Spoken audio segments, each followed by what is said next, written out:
ఏపీలో మద్యం కుంభకోణం మరోసారి హాట్ టాపిక్ అవుతోంది.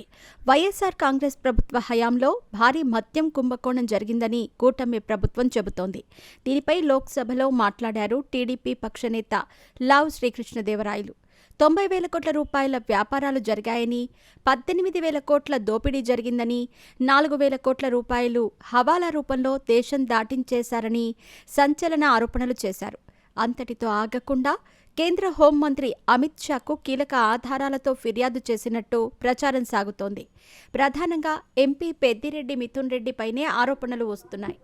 ఇటువంటి తరుణంలో మిథున్ రెడ్డి అరెస్టు జరుగుతుందని ప్రచారం సాగుతోంది.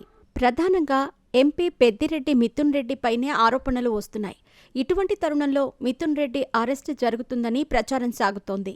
సరిగ్గా ఇటువంటి సమయంలోనే మిథున్ రెడ్డికి ఏపీ హైకోర్టులో ఊరట లభించింది. ఆయన చేసిన అభ్యర్థనను పరిగణలోకి తీసుకుంది హైకోర్టు. వైఎస్సార్ కాంగ్రెస్ పార్టీ ప్రభుత్వ హయాంలో మద్యం కుంభకోణం జరిగినట్టు భావించింది కూటమి ప్రభుత్వం. అందుకే విచారణకు సిఐడిని ఆదేశించింది. ఈ తరుణంలో 4,000 కోట్ల మేర మద్యం కుంభకోణానికి పాల్పడినట్టు సిఐడి కేసు నమోదు చేసింది. ఈ కేసులో మిథున్ రెడ్డితో పాటు మరో వైసీపీ ఎంపీ పాత్ర ఉన్నట్టు తెలిపింది. దీంతో మిథున్ రెడ్డి అరెస్టుకు సిఐడి ఏర్పాట్లు చేస్తోంది. ఈ నేపథ్యంలో ఆయన ముందస్తు బెయిల్ కోరుతూ హైకోర్టును ఆశ్రయించారు. దీనిపై సిఐడి కూడా కౌంటర్ దాఖలు చేసింది. వీటిపై విచారణ జరిపిన హైకోర్టు మిథున్ రెడ్డికి తాత్కాలిక ఊరట ఇచ్చింది.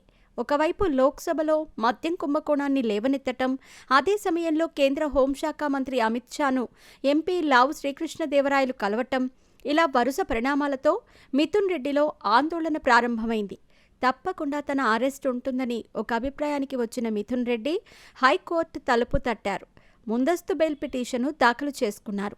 దీనిపై విచారణ చేపట్టిన కోర్టు ఏప్రిల్ 3 వరకు మిథున్ రెడ్డిపై ఎటువంటి తొందరపాటు చర్యలు తీసుకోవద్దని స్పష్టమైన ఆదేశాలు ఇచ్చారు. ఈ విచారణను వాయిదా వేసింది. ఏపీ సిఐడి నమోదు చేసిన కేసులో అప్పటి AP beverages MD Vasudeva Reddy arrest అయిన సంగతి తెలిసిందే. అయితే ఆయనపై కొన్ని రకాల ఒత్తిళ్లు పెంచారని, కొంతమంది పేర్లు చెప్పాలని సూచించారని ప్రచారం సాగుతోంది.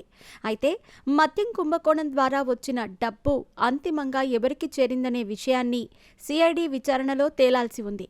అది తెలుసుకోవాలంటే మిథున్ రెడ్డిని అదుపులోకి తీసుకోవాలని సిఐడి భావించింది. ఆ ప్రయత్నానికి బ్రేక్ వేసింది హైకోర్టు. అయితే కూటమి ప్రభుత్వం మద్యం కుంభకోణం విషయంలో సీరియస్గా ఉంది. కేంద్ర దర్యాప్తు సంస్థలైన సిబిఐ ఇది ఎంట్రీ ఇచ్చే అవకాశం ఉందని ప్రచారం సాగుతోంది. చూడాలి మరి ఏం జరుగుతుంది అనేది.